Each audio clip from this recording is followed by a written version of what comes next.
Good morning doon sa mga nakikinig. Okay. Na mga nasa kanya-kanyang tahanan ngayon. Ako po ay nagsimula ng aking preaching na ang theme or title is Prosperity. Napakalawak ng prosperity, pero dumidirekta po ako doon sa tatlong bagay tungkol sa prosperity. Katulad ng binanggit ko, wala pong ni isa sa atin na nangangarap na maging bigo. Nakakita na po kayo ng tao na nagsasabing, gusto kong maging bigo sa buhay ko? Meron ba? Wala pa? Dito, wala pa? Wala pang nangangarap na maging gustong bigo? So, ibig sabihin, I agree doon sa binasa ko na yun po ay naka-embed or inherent, ika nga, sa pagkatao, ang isang hangarin na maging matagumpay.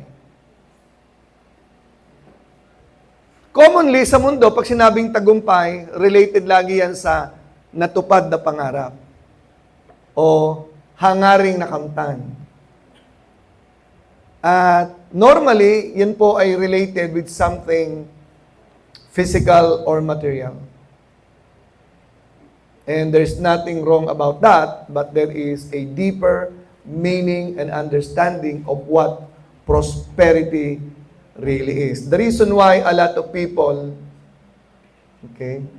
after accomplishing a lot of things in life, they don't really feel successful and prosperous. Why? Simply because they don't fully understand the true meaning of what prosperity is. So ngayon pong umaga ay atin pong muling balikan ang tatlong puntong aking pinakawala nung araw, nung nakaraang linggo. At gusto kong ipagdiinan at gusto kong maranasan ng bawat isa ang tunay na kahulugan ng prosperity. Pakitas nga po ang kamay, baka sakaling naintindihan nyo na. Ano po bang ibig sabihin ng prosperity? Sino nakakaunawa? Taas, hindi ko kayo tatanungin. Ha? May isa doon na naiisa. So, naintindihan na ba? Ang tanong ko, are you living a prosperous life? Kung susukatin po sa material, mukha namang hindi. Di ba? Kalimitan sa atin. Okay? So, ang ating pong pagbubulay-bulayan ay hinango po natin. Simulan po sa talatang Joshua 1:8 at binasa po natin yung simula sa verse 1 hanggang verse 8. Pero ating pong i-focus ang ating camera sa verse 8. So, tingnan po natin sa verse 8. Yan. So, ito po yung binanggit ng sitang prosperity.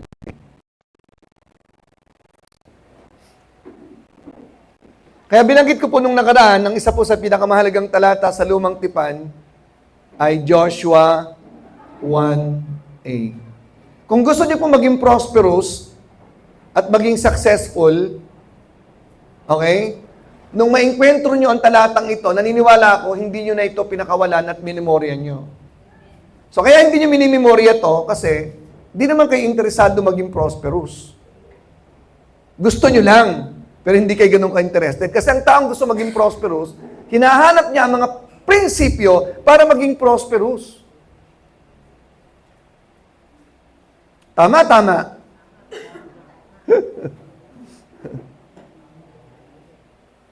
Kung gusto mong maging isang magaling na aktor, seminar dito, seminar doon, at pinag-aaralan mo, paano maging isang magaling na aktor. Tama, tama. Sabi ko doon sa nagsasalita niya, Pastor, hihiramin ko yung word na yan, ha? Kasi walang pamimili ng tao, eh. Tama lang at tama, eh. Di ba?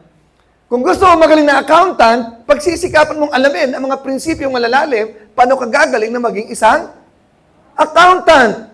Para maging isang mabuting pastor, maging successful na pastor, anong gagawin ko? Pag-aaralan ko ano ba ang profile, paano maging isang magaling na pastor?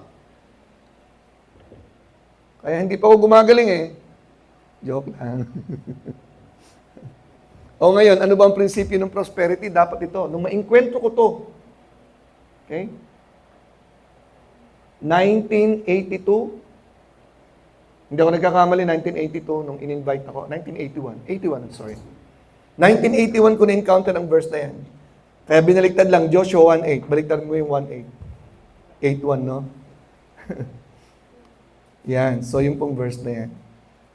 So, kung titingnan ninyo, wala naman akong maraming pera sa buhay, pero bakit I consider myself a prosperous one? Kasi dito po, unang-una ang word na prosperous, kung atin pong titingnan, pag magbabasa po kayo ng Bible, lagi pong titingnan ninyo yung context, ano po yung pinag-uusapan. Huwag natin kakalimutan na this is not just my first time na I-preach ito, na si Joshua po ay successor ni Moses. Alam po natin yun, hindi ba?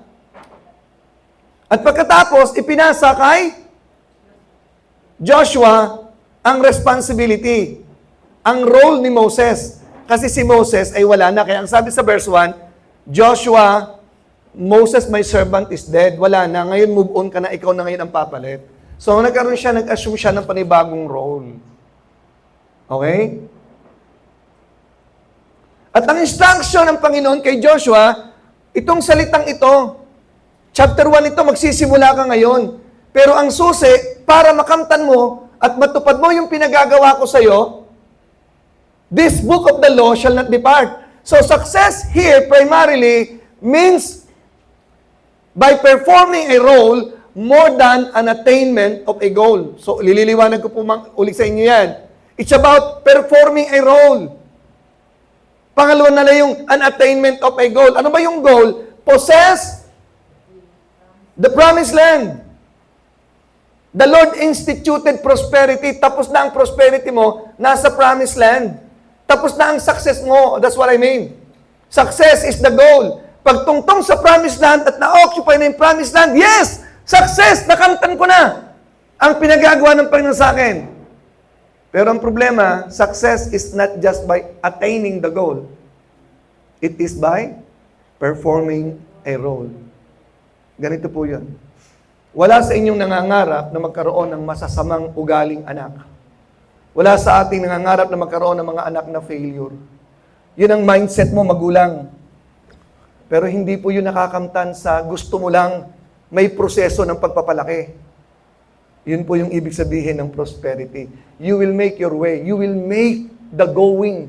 You will make the performance of your role prosperous in order to have that good success in the promised land. Number 1, prosperity is about performing a role more than an attainment of a goal. Nire-review ko po lamang sa inyo ito.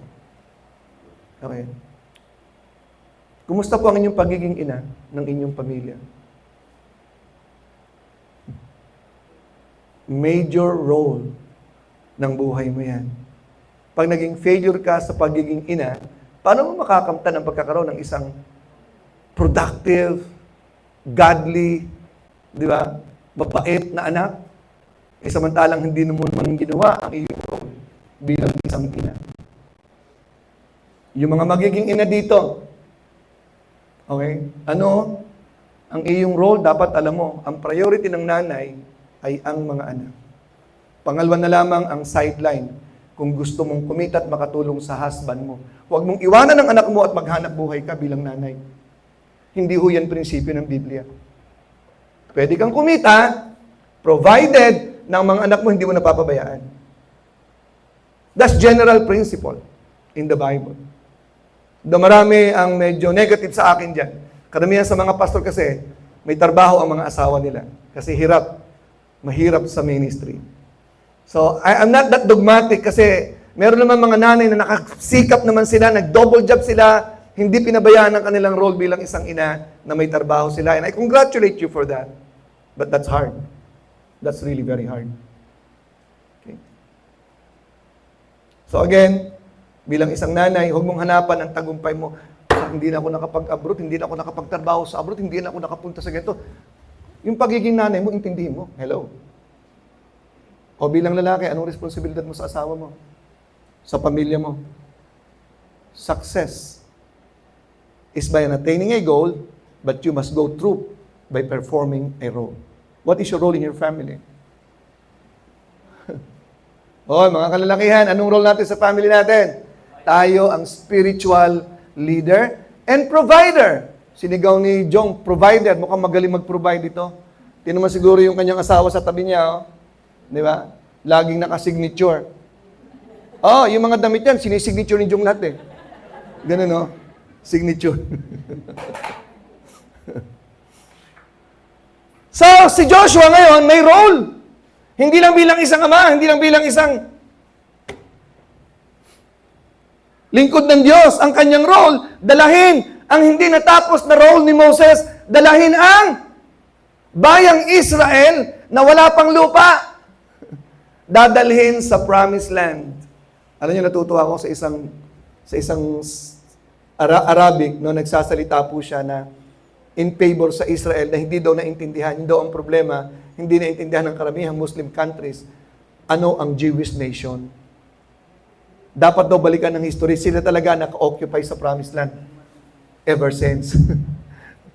Hindi po sila land grabber, hindi po sila intruder sa Israel. They own the land given by God long before. God instituted success already, long before success has been theirs. Okay? Okay, so ngayon, nagbigay po ako ng 6 na dahilan bakit hindi po nararanasan ng prosperity. So balikan po natin, prosperity is more than, it's more of a what?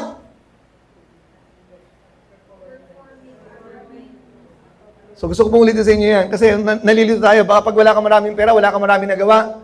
Bilang nanay, hindi ka naging mayaman, hindi mo naman role yan, unang-una sa lahat. Maging mabuting ina. Ang daming mabuting ina na nagpayaman, ang anak nila nagpayaman bandang dulo kasi they perform a role to their children. Hello? Ano, Kat, si JM pa rin ang ngiti o nakikinig sa akin. Mukhang natutuwa siguro sa kanyang naririnig. Okay. So may 6 na bagay akong binigay last time. Siya nga po pala, tinatanong ko si Greta kanina, Greta, ano yung message ko last Sunday? May natatandaan ka ba? Kasi pastor, hindi kasi tayo nagkaroon ng sharing. Hindi nagkaroon ng cell group. Kasi doon kasi pinagdidiinan kasi yung principle mo. Mamaya, right after po ng preaching, cell group. Pagkatapos ng cell group hanggang 11, saka po tayo kakain. Amen? Amen. Oo. Cell group agad, ha? So, may listahan po ako dito ng mga leaders na nandito. Si Ernie sa laymen. Okay. Si Marisa sa ladies. Si Joki sa youth. Kung may youth dito, ano? Yun po lamang naman ata ang division natin. Young adults, si Marco. Okay. Eh, wala si Marco ngayon. Sino bang inassign ni Marco? Si Jeya, nagtuturo si Jeya ngayon. Okay. So, atin pong libi-libihin po ang prinsipyo, dapat po malaman talaga natin ang role natin. So, bagamat hindi natin alam, so unang-una, kaya po mailap ang success at ang prosperity, number 1, hindi mo alam ang ibig sabihin ng success at saka prosperity. Hindi mo alam eh. Number 1, you are not informed. Di ba?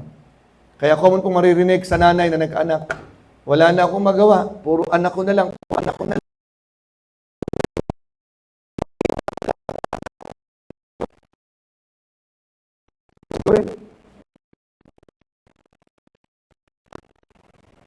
Anak, hindi mo pala gusto ka ng anak mo.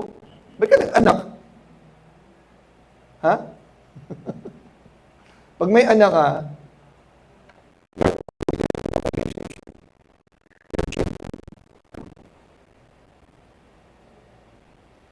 number 1, uninformed.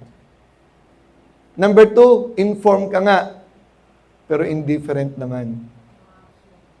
Alam mo, pero indifferent ka, may iba kang gustong gawin. Pangatlo, unbelief. Hindi mo pinaniniwalaan yung role mo. Kasi may iba kang influensya na pinanggagalingan. Commonly, kaya hindi natutupad po ang mga success at principle na sinasabi ng Bible, number 4 is sin. Sin problem. May kasalanang involved. Hindi dumadaloy ang flow ng power ng Panginoon. Nahahadlangan po ang power ng Panginoon sa ating buhay, nababarricade po siya, nabablockade po siya ng kasalanan. Huwag natin kakalimutan, kasalanan naging dahilan kung bakit ang paraiso ay naging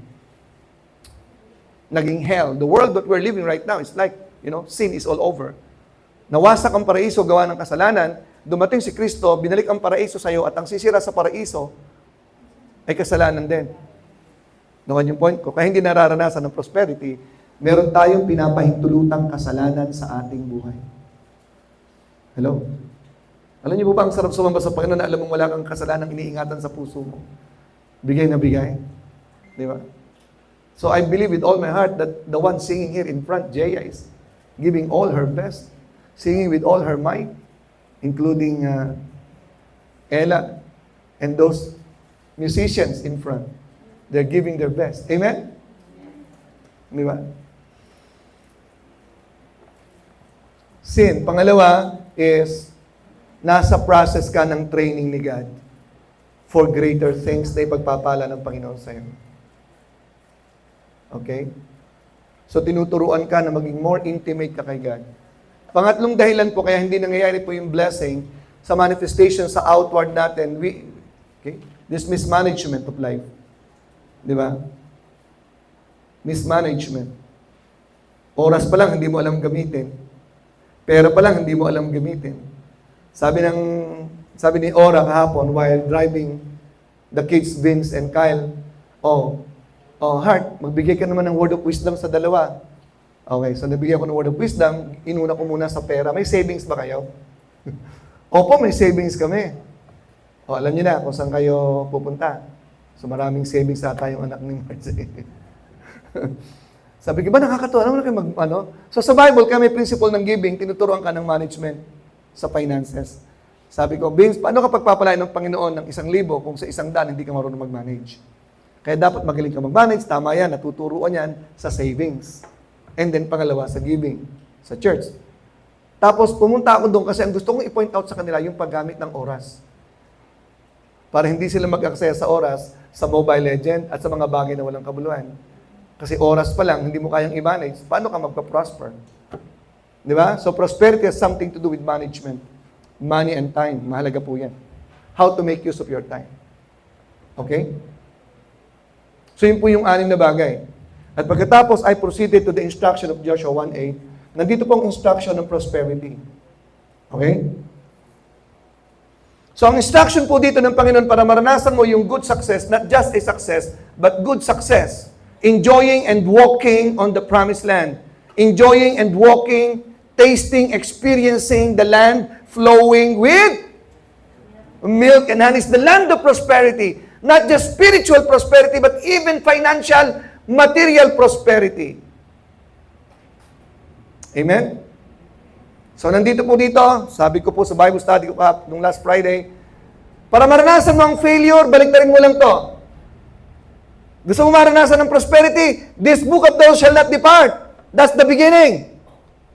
And there is no success and I guarantee failure for anyone who will depart from the book of the law, because the Bible says, this book of the law shall not depart. But if you will depart from the book of the law, that is a guarantee, number 1, a step to failure.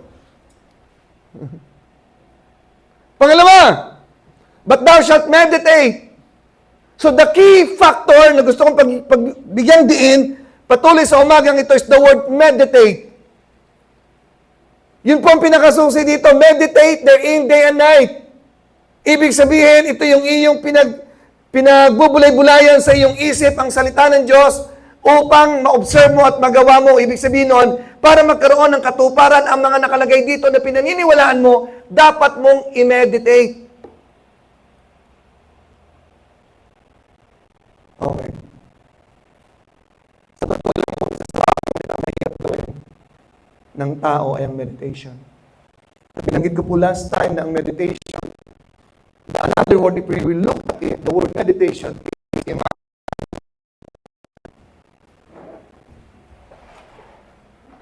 ang atin pong pinapractice, magaling po tayong mag-imagine ng mga bagay sa nakaraan. Lalong-lalo na po yung mga kabiguan at mga kapighatian sa nakaraan. Doon po tayo magaling magbulay-bulay. At you know what? You know what? Kahit tapos na nung nakaraan ang kalungkutan at kapighatian at mga kabiguan mo sa buhay, kapag inimagine mo, you are bringing those things in the past into your own present reality. Iyon ang problema po. Hindi pwedeng hindi ka nag-iisip ng masakit na nangyari kahapon na hindi ka malulungkot. Sinong masayang nag-iisip ng namatayan ka? Na nawala ang mahal mo sa buhay? Di ba? Sino ang masaya na nire-recall mo kung paano ka inapi nung maliit ka pa? Kung paano ka inaway nung mga taong umaway sa'yo? Wala. Kaya hanggang ngayon, nandiyan sa puso mo, hindi ka marunong magpatawad, nandiyan pa yan. Kaya pag iyong pinagbulay-bulayan ng mga nakaraan, those memories in the past, those things in the past were done in the past many, many years back, but you have the power with your capacity in the mind to imagine those things and bring them into the present reality.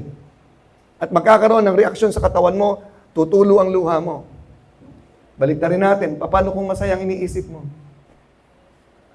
Ha? Di ba? Bakit ngiti ng ngiti yan? Wala namang kausap.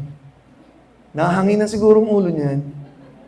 Eh yung pala, kanyang pinagbubulay-bulayan, yung mga nakaraang mga tagumpay niya sa buhay. Yun po yung magandang pag-isip-isipan. Biblical din po yun eh. So those victories, those blessings in the past that you continue to imagine, you bring them into the present reality, the experience and the emotion. Okay, ngayon, ito na po yun. Ang pagbubulay-bulay na sinasabi dito, yung imagine, is imaginein mo yung reality ng Diyos sa buhay mo. At pagkatapos, you will start creating in your mind the imagination for the future so that the future will become a present reality. Gets niyo po? Yun po yung susi po dito na pinakamahalagang word. Kung merong isang pinakamahalagang word, one time si Brother Ernie ay nag-preach, one of the most important words in the Bible is the word, tanda mo, faith, di ba? Faith it involves imagination, it involves meditation. Kung ano yung pinaniniwalaan mo, dapat minimeditate mo yon. Kapag naniniwala ka lang, yes, you're informed, but you don't meditate, it will not come to a reality. So it is the power of meditation and imagination that will come to the reality of what you're believing. O, huwag po natin kakalimutan nyo. Kaya po, kung meron po tayong pa-practice sa umaga, pagising po ninyo, is learn to meditate and imagine. Pag sinabi natin nag-i-imagine, okay? Pag sinabi natin pananampalataya, you don't imagine the word F-A-I-T-H. Faith. Lord, I have F-I-T-H in you. Faith. Tapos pinapala kami yung word na faith. Hindi ho ganun yun. Okay, sample po ng imagination. Lord, nagtitiwala ako sa iyo. Then i-imagine mo ang Lord is high and lifted up. Kasi merong picture ang Panginoon sa Bible kung sino siya nakaupo sa trono. Okay? Meron pong image ang Panginoon sa New Testament, chapter 7, nakatayo po siya habang binabato ang kanyang lingkod na si Stephen. So I'm imagining God is sitting on His throne. At pagkatapos, pag sinabi ko yung salita sa Bible, I'm imagining God is telling me, my son, I will provide for your needs. Then I'm imagining something like ang uwak may dalang provision, nakalagay sa Bible yun. So I'm imagining something to happen in the past. Di ba? Si Marisa, wala dito. Nag-i-imagine po si Marisa na pag-uwi niya sa bahay, pagbukas sa cabinet, may lamang pera. Nag-i-imagine siya ng ganon. Okay? Kaya pagdating niya sa bahay, unang ginagawa niya ay nagbubukas ng cabinet. Lalo na yung sinabi ng pastor na mayroong account na 50,000, sabi ng Panginoon, punta ka sa ATM. Pagpasok niya ng ATM, wala naman pala. Tapos uwi siya, wala naman Lord eh. Bumalik ka, meron na. Pila na naman siya sa ATM. Pag ganyan sa ATM, 50,000. Wow. Anong ini-imagine mo, Narisa? Ba't ka natatawa? Okay. Ang pananampalataya po, pag nag-imagine ka, yung ini-imagine mo, mabigyan po kayo ng 3 verse sa Bible. Okay? 3 verses. Sa Old Testament po, ito po yung aking pinakapunto de vista na gusto kong pagdiinan sa inyo about imagination and faith. Number 1,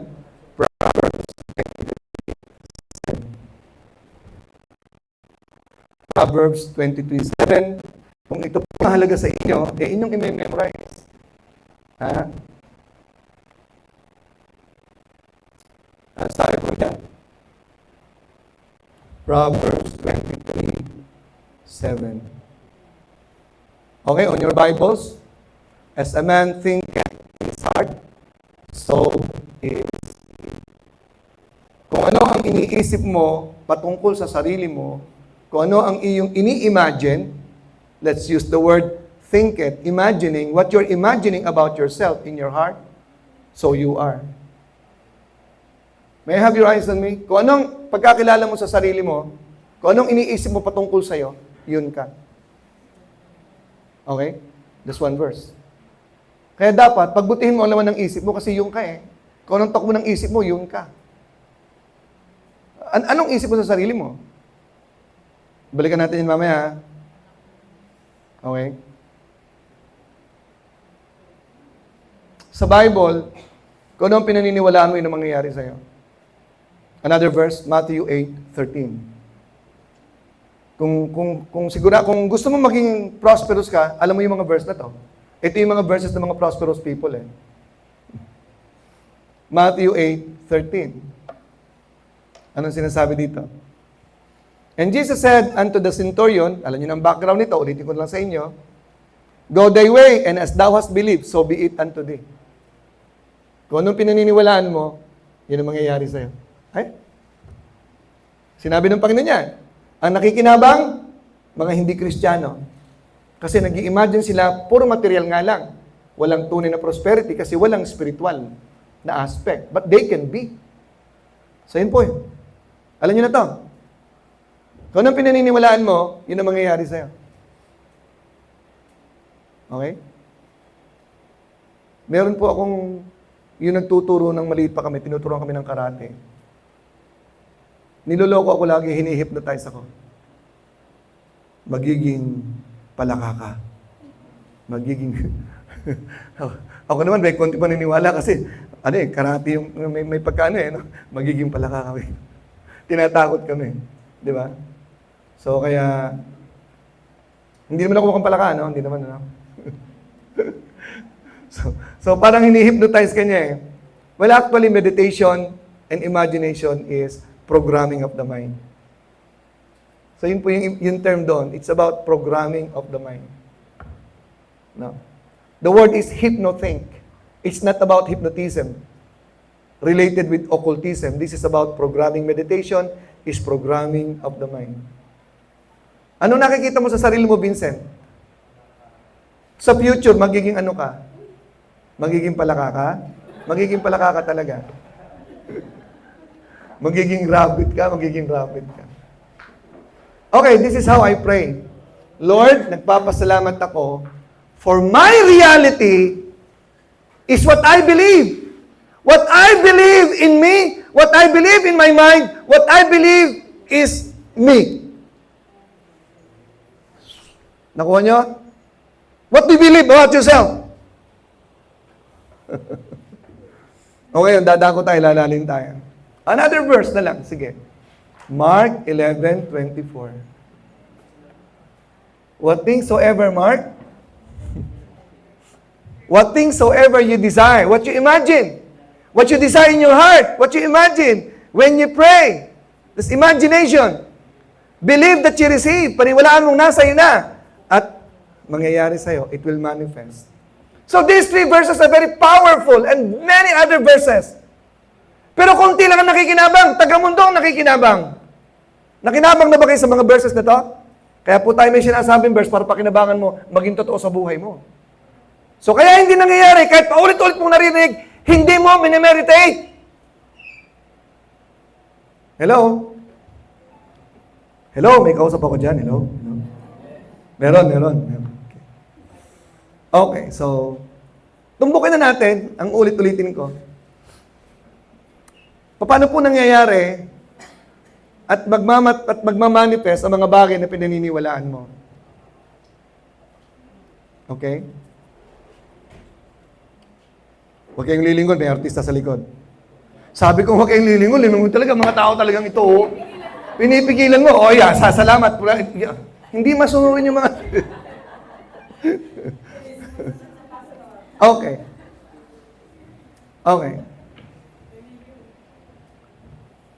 Kevin, halika. Sa unahan.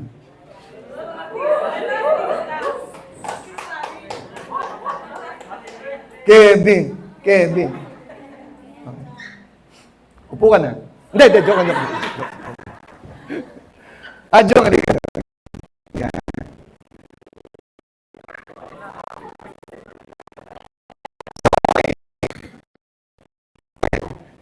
Biyanan mo to. Nag-bless ka na ba? Bless ka! Bless ka!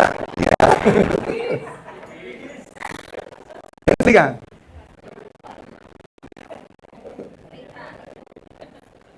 Ay, so dito. Okay? Ginawa ko ito sa maintenance eh. Ito yung tatlong to. Ito yung body. Ito yung soul. Ito yung spirit. Okay? Ito yung bumubuo ng katawan. Ito yung nakikita, itong dalawa, hindi. Okay? Ang body po, tayo ay binubuo ng body, soul, and spirit. That constitute a man. Body, soul, and spirit, sila po ay iisa, man. Okay. Ang soul, na andito po ang seat of power. Nandito po yung seat of the mind. Nandito po ang mind, nandito po ang emotion, nandito po ang will. Okay? Yung kanyang will, sumusunod sa mind. Yung kanyang emotion, sumusunod sa mind, normally. That's the normal process. Okay? Ang nakikita natin sa katawan natin, ay ang ating soul. Yung ginagawa ng katawan, na nakikita nyo dahil sa kanyang soul ang nagpapatakbo. Yung body, yun ang kanyang capacity na ginawa ng Diyos para makarelate sa physical world. Ito yung gitna. So may physical world, ang body nakaka-relate sa physical world, gawa ng soul. At ang tao may spirito, at ito yung capacity ng soul para makarelate ang soul sa spiritual na bagay. Nakuha nyo? Dumating ang Diyos sa tao, nasa tao ang Diyos, pero nandito siya sa spirit.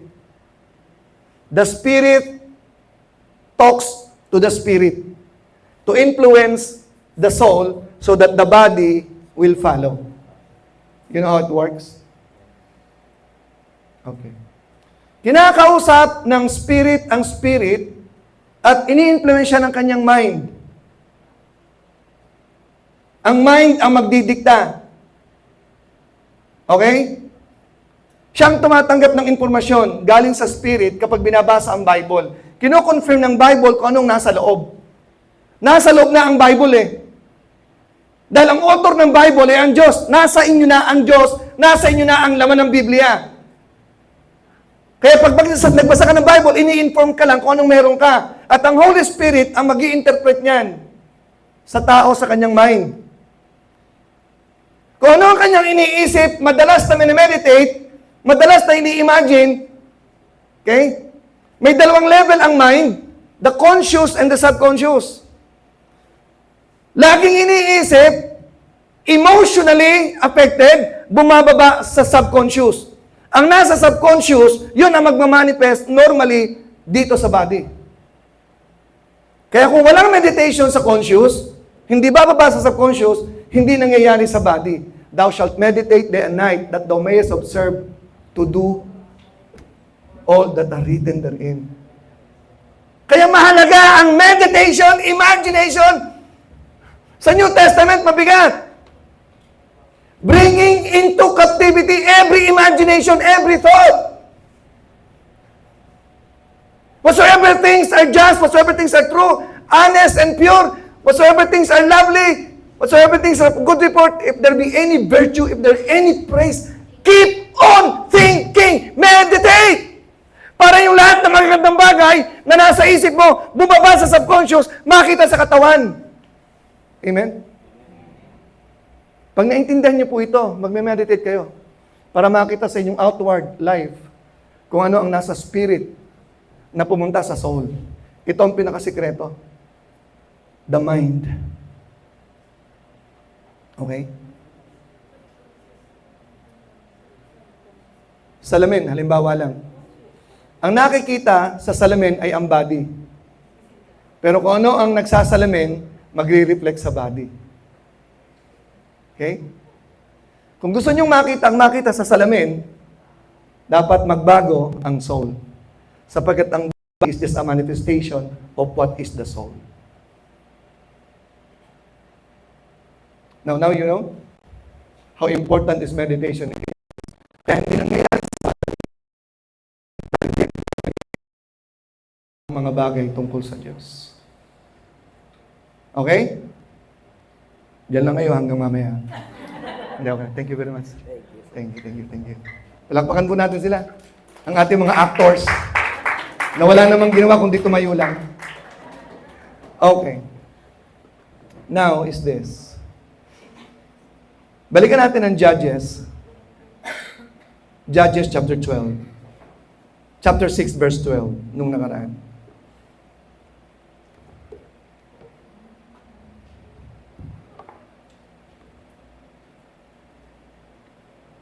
I have 15 minutes to end up the message. Nasa ilalim ng pagkaalipin, under the oppression of the Midianites, ang Israel during these days, at gusto ng Panginoon na iligtas na sila at i-deliver, dahil ang kanilang panalangin ay nakarating na naman sa Diyos at sila nagsisisi na. At ang plano ng Panginoong gamitin ay walang iba kundi si Gideon. The angel of the Lord appeared unto him, to Gideon, and said unto him, The Lord is with thee, thou mighty man of valor. Ang sabi po sa verse 13, tuloy po natin, And Gideon said unto him, Oh my Lord, if the Lord be with us, why then, bakit ito nangyayari sa amin kung totoong nasa amin ka? Di ba? Bakit hindi mo kami i-deliver sa hands ng mga Midianites? So negative thinker po si Gideon. Verse 14. And the Lord looked upon him and said, Go in this thy might, and thou shalt save Israel from the hand of the Midianites. Have not I sent thee? Verse 15. Ito yung reaction ni Gideon. Balikan po natin. And he said unto him, Oh my Lord, papaano ko isi-save ang Israel? Tingnan mo kami, galing lang kami sa mahirap na pamilya sa Manase. At ako yung pinakalis, ako yung pinakapobre, ako yung pinakawalang kwenta. In my father's house. Ang Diyos nagpakita sa kanya at sinasabi kung sino siya. Sabi niya, hindi ako ganyan. Paano ako gagamit? Paano ko isa-save ang Israel? Look at me, I'm poor. We are from the poor family.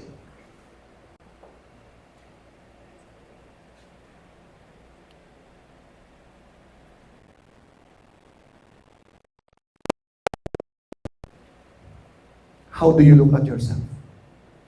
Anong tingin mo sa sarili mo, Diego? Huwag mong tanongin niya nasa harap mo, ibang pinanggaling ang pamilya niya. Anong tingin niyo sa sarili niyo? Poor? Poor? Walang kwenta? Yun ang sabi ng magulang mo siguro sa'yo, kaya tumalim sa utak mo yun. Baka yun ang sabi ng kaibigan mo sa'yo. Ano ang sabi ng Diyos sa'yo? Sino ka sa tingin ng Diyos? Pag naintindihan mo at inakap mo ang katotohanan kung sino ka sa mata ng Diyos, doon magsisimula ang susi ng tagumpay na i-imagine mo kung sino ka. Para makita sa kilos mo, sino ka ba talaga?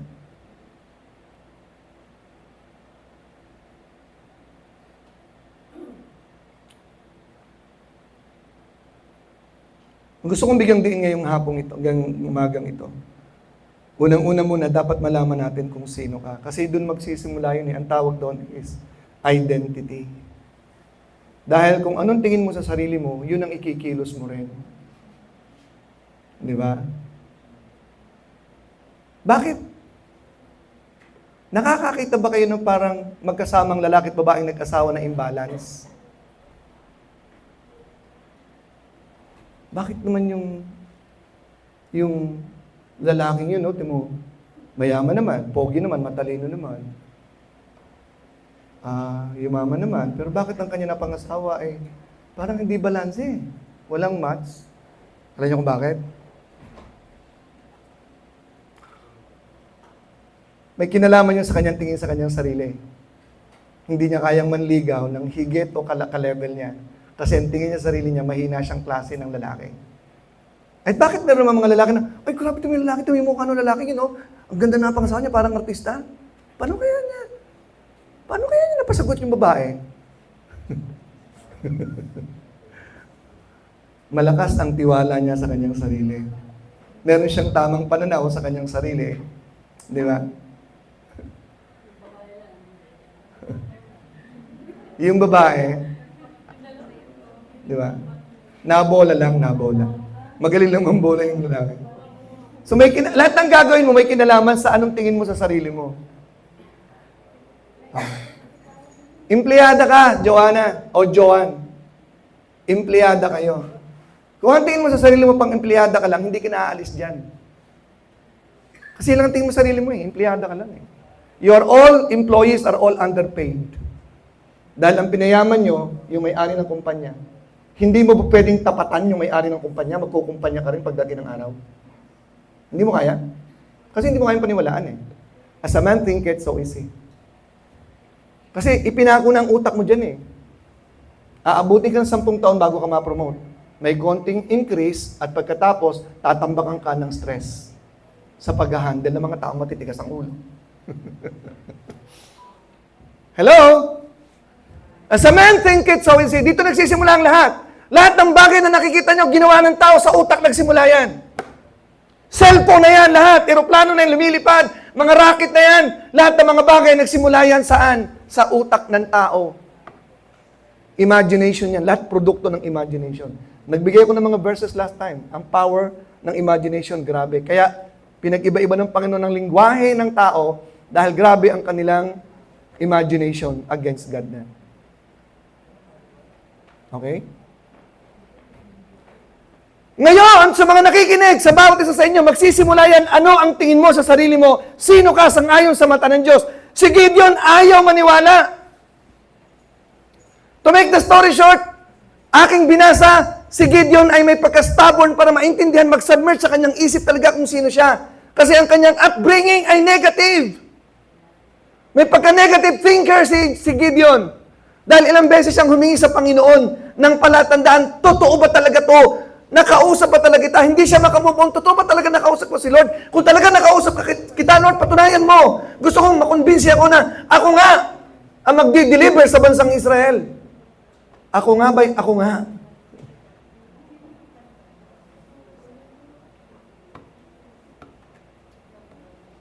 Natagpuan niyo na ba ang tunay na kayo?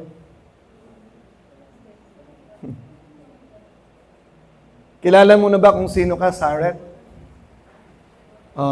Asawa ni Betong. Okay, sabihin ko sa iyo kung sino kayo Dapat paniwalaan niyo to. Dito magsisimula ang susi ng lahat. Sa tunay na pagbabago. Okay. Natutuwa ako kay Joanna at saka kay Kevin kahapon.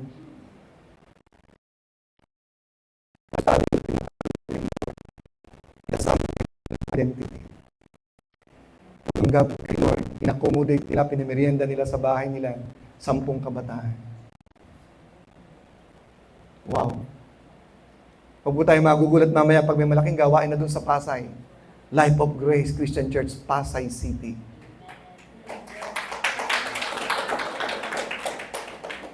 Okay. Simula pa lang yan. Pag wala tayong gagawin, walang mangyayari. Pero kung may ginagawa, mamamangha ka na lang. Wow! Okay. Nag-text si Marisa kahapon, padami ng padami. Padami ng padami dito sa Kalamba. Mamaya may Kalamba Life of Grace Christian Church. Amen.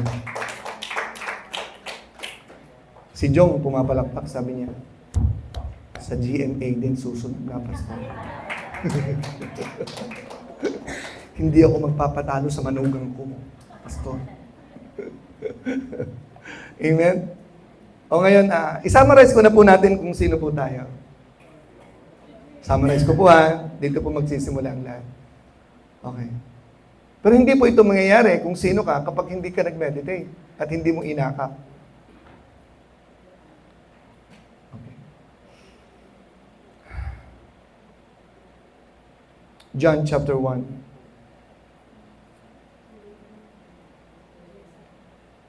I'm sorry, John chapter 17, verse 1 pala. Ano? John 17:1. Ako po ay nasa mahalagang punto ng aking sinasabi dito. Gusto kong ipagdiinan sa iyong nakikinig ngayon kung sino ka ba talaga. Ano, Jen? Kilala mo na kung sino ka, Jen?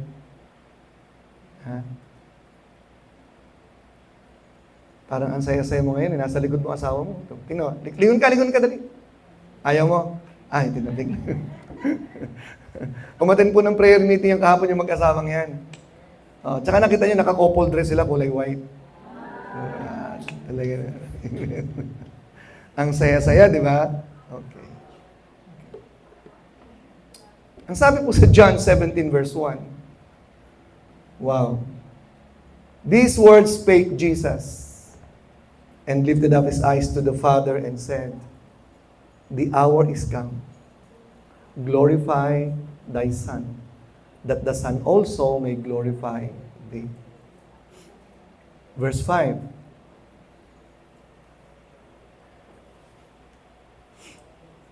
Now, O Father, glorify thou me with thine own self, with the glory that I had with thee before the world was. Anong ibig sabihin nito? The word glorify is pagpapahalaga.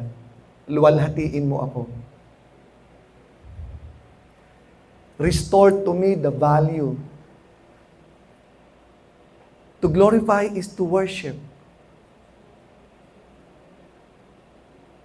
Give back to me the glory before coming down to earth, the glory that I have been enjoying with you in eternity before the world was. Okay. Esteem. The word glory is esteem. Value. Halaga. Pahalagahan mo ako para mapahalagahan naman kita. So may mga question po dyan, pero isa-summarize ko na lang po yan. Ibig sabihin, yung halagang meron ako sa'yo, ibalik mo before the world was. Yung value ko, no? Yung value ko, according to the value that you are giving me, according to your own value. Glorify thou me with thine own self.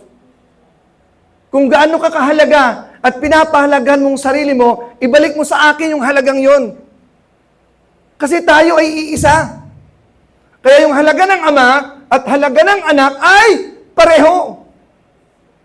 They share the same glory or value with each other in eternity. The value of God is the value of Jesus Christ. Pagpapahalaga. O verse 23, tingnan natin. Yung pagpapahalaga ay pag-ibig din. Okay, tingnan natin.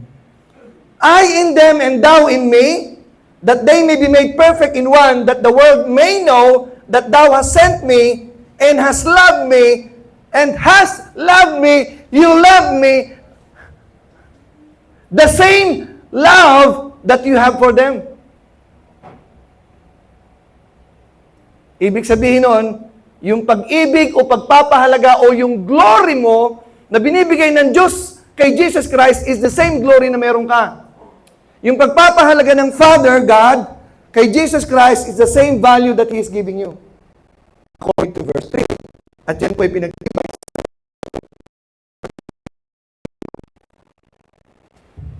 Verse 22. And the glory na meron ako, na binibigay mo sa akin yung value ko, na meron ako galing sa'yo, na value mo rin, na meron ako, inilipat ko sa kanila. Kaya ang value mo, at ang value ni Jesus, at ang value ng Ama, ay... Uy, nakakuha nyo?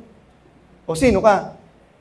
I am poor. I am nothing. Mahirap lang kami kasi wala akong pinag-aralan. Ito, naninirahan nga lang kami. Wala kaming sariling bahay. Grade 1 lang ang inabot ko. May back subject pa ako. Anong tingin mo sa sarili mo? Kaya mahalaga ito kasi kung anong iniisip mo, yung ka. At kung anong iniisip mo na yun ka, yun ang batayan mo ng mga galaw at kilos mo. O ano? Mamalu, kilala mo kung sino ka na? Value. Okay, ganito yan. Ang tao sa paligid mo, pinapahalagahan ka, binibigyan ka ng value kung anong meron ka. Maliwanag? Tinuturing ka ng tao, mataas ang tingin sa'yo, pag may pinag-aralan ka at meron kang material na bagay na nakikita sa'yo, suot mo pa lang. Karispe-respeto ba yan o hindi?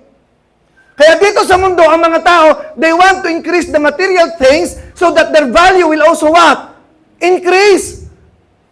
Kasi nakasalalay kung anong pag-aari mo, yon ang value mo. But that is not with God.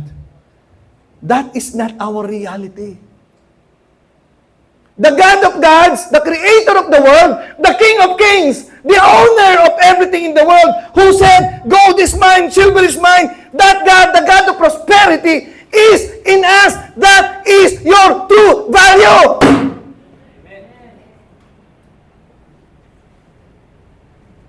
Ano, Kevin? Naintindihan ba natin to? Now, you know your value, Betong? Hindi ang sasabihin ng tao ang value mo. Wala akong pake kung alam nila ang value ko o hindi. Meron akong value that will never be devaluated. I will never be degenerated. No matter what people think. I don't care about opinion of the people. Ayan, tagal na ng church nila. Ganyan pa rin, no? Hindi sila dumadami. Hindi daw. Dami kayo. Isa, dalawa. Di ko mabilang eh, oh. Dami.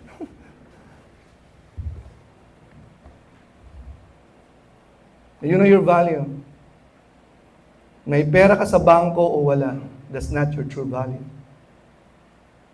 Pero hindi naman natatapos dyan eh. Magmamanifest din yan physically. Okay? Now, Gideon, having a difficulty in seeing who he is. Nung makumbinsi siya, nakita niya kung sino siya, ang word niya sa verse 16, Judges 6:16.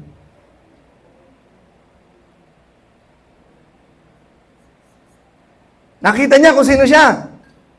Doon sa mga signs na pinakita ng Panginoon sa kanya, na totoo talaga ikaw to, ako kausap mo, ako yung Diyos. Judges 6.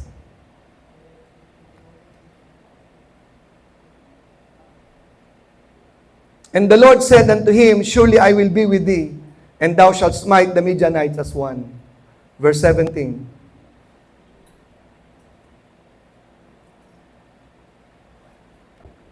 Verse 22. Jump mo na. Kasi mahaba yan eh. And when Gideon perceived that he was an angel of the Lord, at naniwala siya after the manifestation, after the proofs that God gave him, ano yung word na ginamit niya? Kasama ang kanyang emotion. Alas! Yes! Kasama ng kanyang damdamin. I believe now I am Gideon. I am a mighty man of God. I am a mighty man of valor. I'm a valiant man. Now I'm ready to fight. Okay? Let's jump to chapter 17. Chapter 7. Lalaban na siya. Ano ang goal? Ano ang goal? Bakit ikaw ay binigyan ng Panginoon? The Lord deposited His glory in you. Ito yung goal. May digmaan na at dinadala na ang kanyang mga tao. Okay? At pagkatapos sa verse 2, sa verse 2, and the Lord said unto Gideon, the people that are with thee are too many for me to give the Midianites into their hands. Masyadong marami kayo. Ang sabi niya, bawasan mo yung mga tao. Baka mamaya sabihin ninyo kapag nanalo kayo, gawa ninyo. Ibig sabihin nun, kaya kita pinili, it's not about you. I appointed you and I commissioned you, it's not about me, it's about my glory. Para mag-manifest ako sa buhay nyo. Kaya ibaba mo yung mga taong yan, sabihin mo, tapatin mo sila kung sinong gustong lumaban hanggang bumaba po ng ilan. 22,000 ang umalis out of 32. Naging 10,000 sabi ng Panginoon. Marami pa rin yan. Dalhin mo sila sa river, painumin mo ng tubig. At yung iinom sa tubig, nagagamit ng kamay at iinom ng pagganon, yun ang maiiwan na naging ilan? 300 na lang. Lahat, uhaw na uhaw sila pumunta sa tubig at dumapat, uminom sa tubig ng pagganon. Yun o, sa Pasig River. Bakit po ang pinili ng Panginoon yung ganon? Bakit hindi po pinili ng Diyos yung mga uminom direkta? Bakit? Anong wisdom doon? Ha? Sila yung mga warrior. Sila yung mga warrior eh. Hindi sila iinom na nakasubsob ang kanilang mata sa tubig, paano kung may kalaban dumating? Sila yung mga ready na lumaban ng mga palaban. 300 yon. Nagkataon lang doon kasama si Tikboy. Sa 300. Tikboy, sample. Okay. Okay ngayon, anong lahin ng Panginoon? Bakit siya tumahan sa'yo? Why God indwelt in you and gave you the value of Himself? You're indwelt by a powerful, omnipotent God. You are indwelt by the God who created the world. You are indwelt by God who owns the whole world. You are indwelt by God who divided the Red Sea, who fed the 5,000 people, who made the blind to see, who made the lame to walk. You're indwelt by the power of God, who is alive, who is the same yesterday, today, and forever. God who is not changing. I changed that, God said. Now, what do you think? Who you are? Ang objective ni God, okay, to glorify God is that God might be manifested in your body. Katulad po yung nakatayo dito kanina. Gusto ng Panginoon yung nasa spirit, okay, ma-meditate ng soul, i-meditate mo kung sino ka para makita sa katawan mo. Ang susi, meditation. Imagination kung sino ka. Anong meron ka? Sino ang Diyos sa buhay mo? And it will change your life.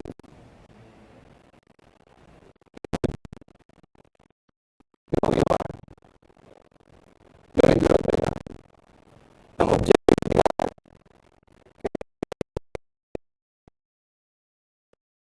glory, ma-expose sa kanyang buhay. Here is the verse. 2 Chronicles 16:9. 2 Chronicles 16. Yung objective. Ang verse sa New Testament.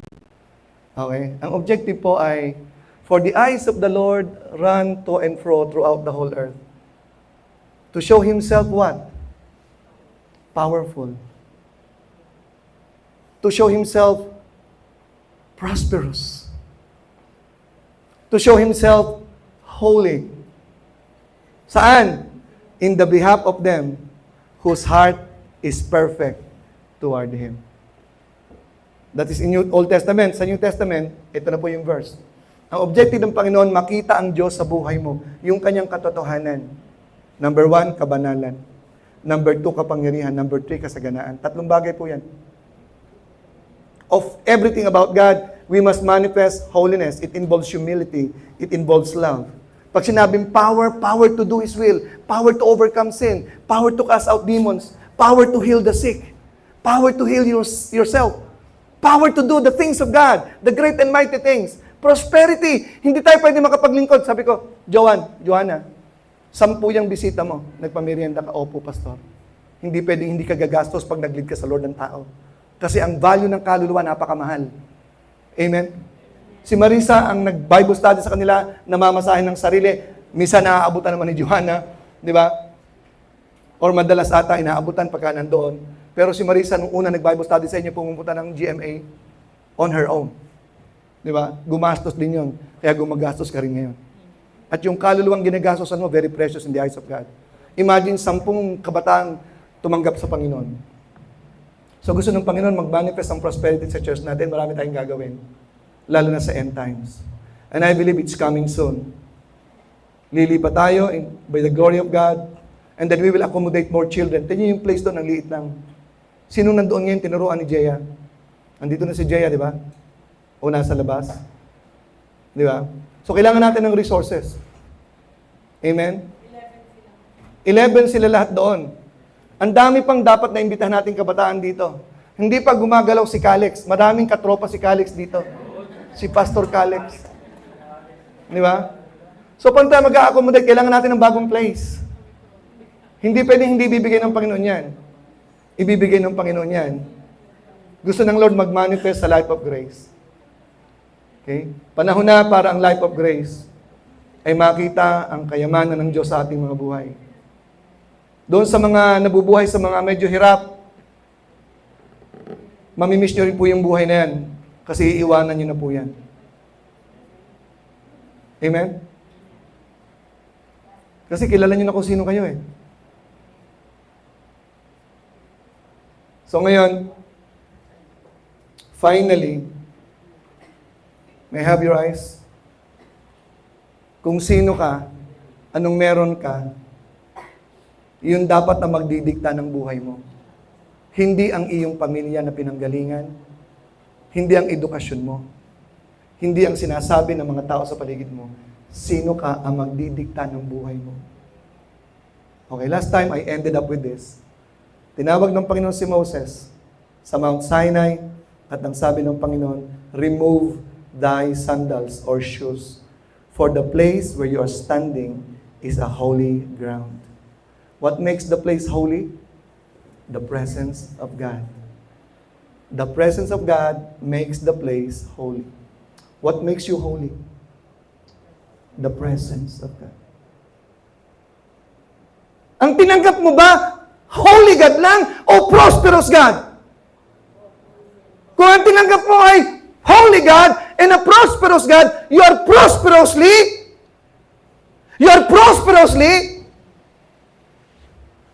kung ang tinanggap mo ay prosperous God and a holy God, you are prosperously dugtungin nyo naman.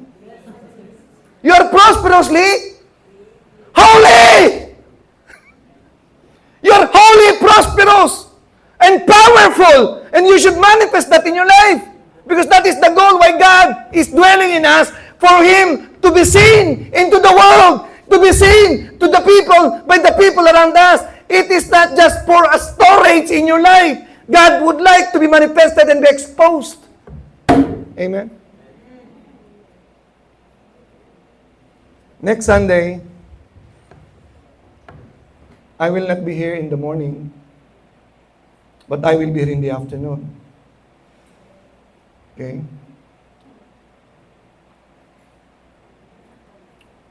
Pag-uusapan namin kung sino magpipreach ngayong Sunday. Si Ernie kasi naka-schedule. Ready ka na ba, Ernie, sa Sunday? Okay. Para sa Sunday, sa 26, nandito akong umaga. Gusto ko mawawala ako once a month lang, kung pwede lang. Kasi may 2 invitation po ako this month. Okay.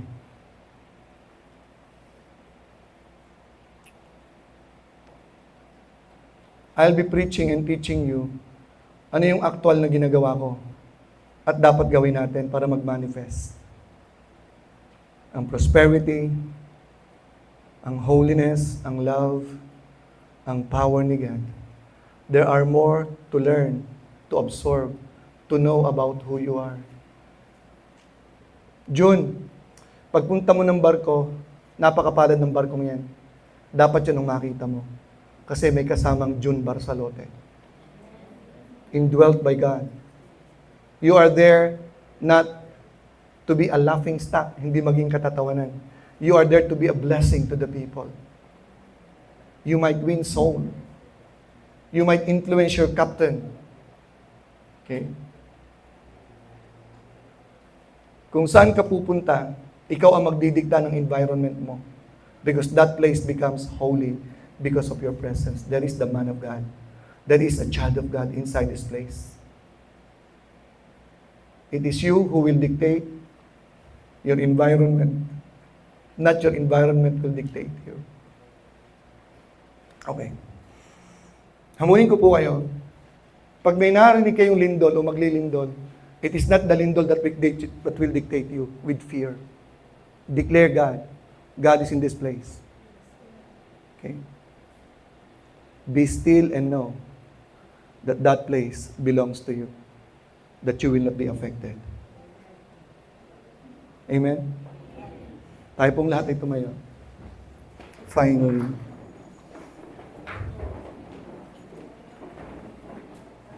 Wherever we go, we carry prosperity.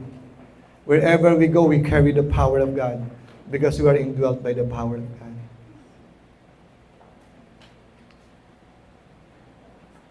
Tayo po'y manalangin.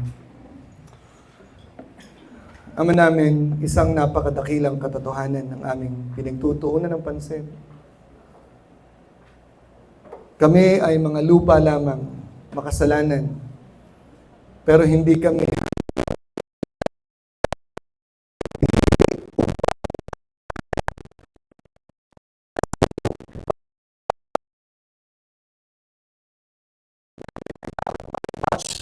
kung ano talaga kami inside us to be manifested outside of us.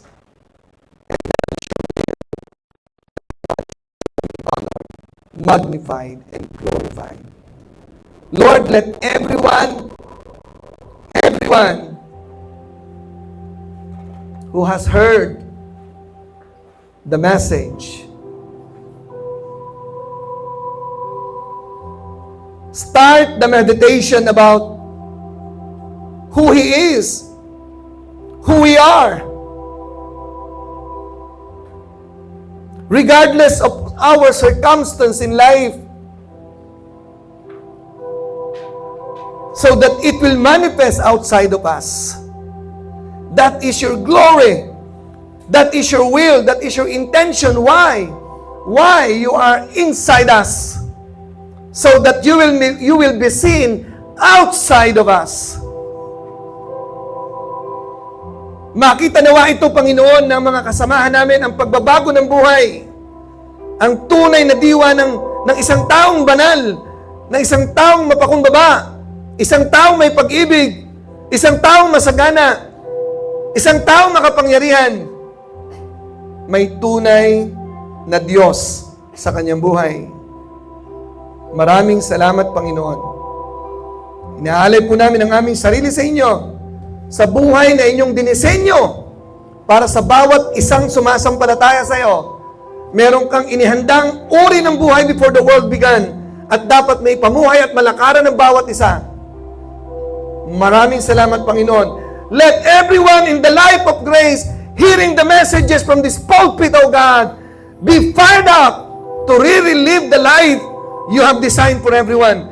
A life of power and prosperity, and on top of everything, the life of holiness. Thank you so much.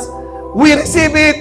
We will actualize it in the mighty name of Jesus. Everybody say, Amen and amen. Amen.